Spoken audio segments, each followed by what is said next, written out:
अतिशय पौष्टिक अशी ही नाचणी शरीराला नैसर्गिक थंडावा देण्याचे काम करते. नाचणीचे अनेक विविध पदार्थ बनवून आपण आपल्या शरीरासाठी याचा फायदा करून घेऊ शकतो. तर आज आपण नाचणीचे लाडू कसे बनवायचे ते बघूया. तर त्यासाठी इथे मी नाचणीचं पीठ एक मोठी वाटी भरून घेतलेलं आहे.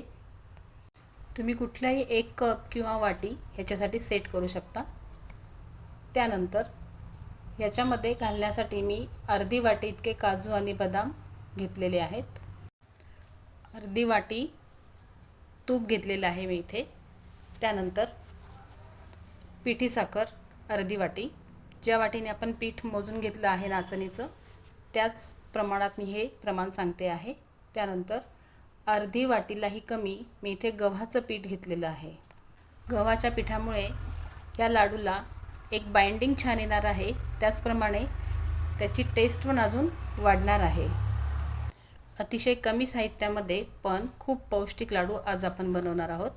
त्यासाठी इथे कढई गरम करायला ठेवली आहे. त्याच्यामध्ये आपण जेवढं तूप घेतलं आहे त्यातलं काही तूप मी ह्या कढईमध्ये टाकून घेतलं आहे. तूप व्यवस्थित मेल्ट करून घ्यायचं आहे. त्यानंतर आपण जे हे नागलीचं पीठ घेतलेलं आहे ते ह्यात टाकून घेऊया आणि हे सर्व पीठ व्यवस्थित कढईमध्ये घातल्यानंतर आपण ह्याला व्यवस्थित परतवून घ्यायचं आहे. नागलीचं पीठ भाजण्यासाठी जास्त वेळ लागत नाही. साधारण 7 ते 8 मिनिटांमध्ये ही प्रोसिजर पूर्ण होते. आपण बेसनाचे लाडू करतो ना तीच सेम प्रोसिजर आपल्याला इथे करायची आहे. पीठ व्यवस्थित भाजून घ्यायचं आहे. गरज वाटल्यास आपण राहिलेलं तूपही यात टाकून घ्यायचं आहे आणि पुन्हा एकदा आपण याला व्यवस्थित परतवून घेऊया. नाचणी पचण्यास हलकी असते. त्याचप्रमाणे अशक्तपणा जर असेल तर त्यामध्येही खूप फायदेशीर ठरते. आता ह्या स्टेजला आपण इथे गव्हाचं पीठ ॲड करून घेऊ आणि नागलीच्या किंवा नाचणीच्या पिठाबरोबर गव्हाचं पीठही आपण इथे व्यवस्थित भाजून घ्यायचं आहे. आपलं वजन नियंत्रित ठेवण्यासाठीही नाचणीच्या पिठाचा उपयोग होतो. नाचणीच्या नियमित वापराने अजीर्ण, अपचन यासारख्या समस्या दूर होतात. गव्हाचं पीठ टाकल्यामुळे हे मिश्रण जरा कोरडं वाटायला लागलं म्हणून यामध्ये मी साधारण 1.5 चमचा एवढं तूप अजून ॲड करून घेतलं आहे. नाचणीचे तसं म्हटलं तर खूप फायदे आहेत. नाचणीमुळे हाडेसुद्धा मजबूत होतात. नाचणी आपल्या शरीराला ऊर्जा पुरवते. यामध्ये भरपूर प्रमाणात प्रथिने, फायबर आणि खनिजे आहेत. म्हणूनच तर नाचणीला पौष्टिक अन्न असंही म्हटलं जातं. नाचणी अतिशय थंड असते ज्यामुळे आपल्या शरीराला नैसर्गिक थंडावा देण्याचे कामही ती करते. चला तर नाचणीचे फायदे किंवा गुणधर्म बघता बघता आपलं पीठही हे एकीकडे व्यवस्थित भाजत आलेलं आहे.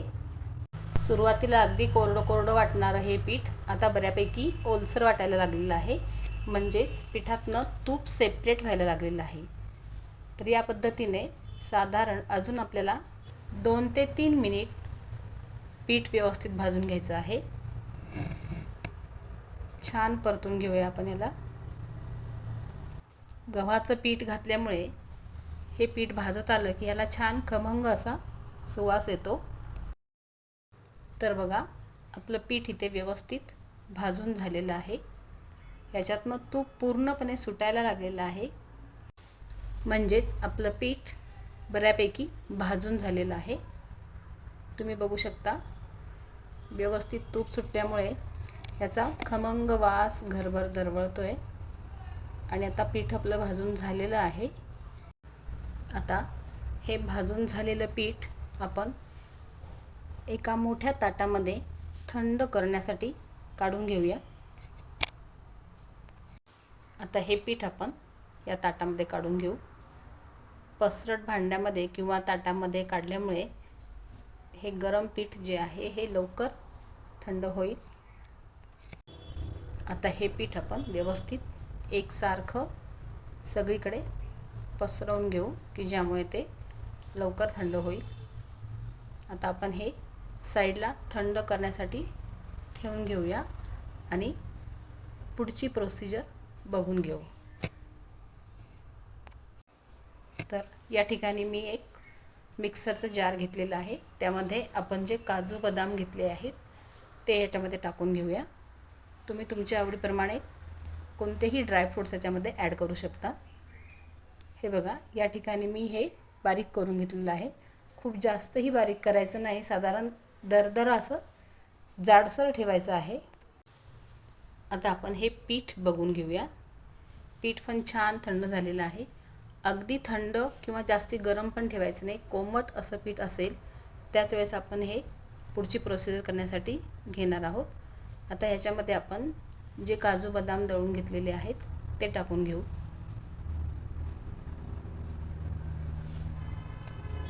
त्याचप्रमाणे ह्याच्यामध्ये अजून 1 चमचा एवढी मी वेलची पावडर टाकलेली आहे आणि पिठी साखर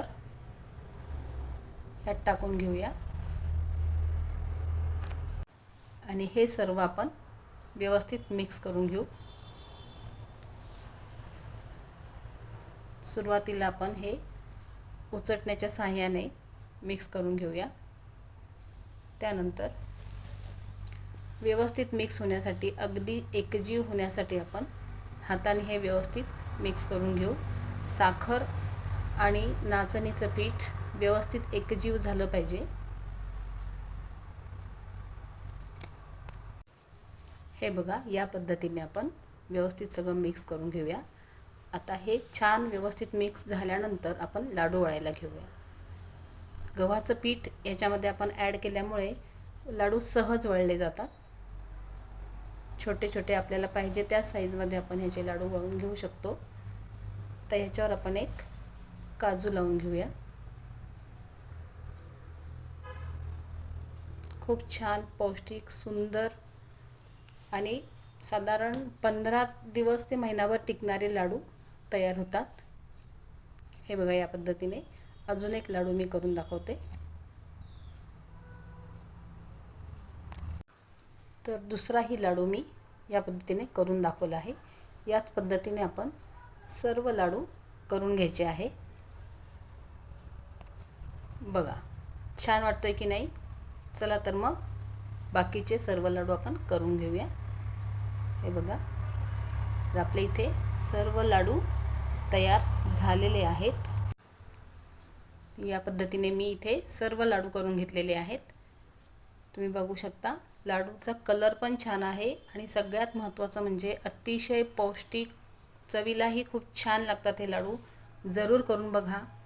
मैत्रिणींनो, कोणताही व्हिडिओ बनवण्यासाठी खूप जास्त मेहनत घ्यावी लागते.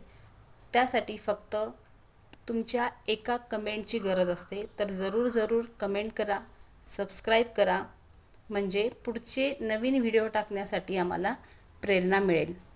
तर जरूर ही रेसिपी ट्राय करा या उन्हाळ्यामध्ये. कशी वाटली हेही सांगा.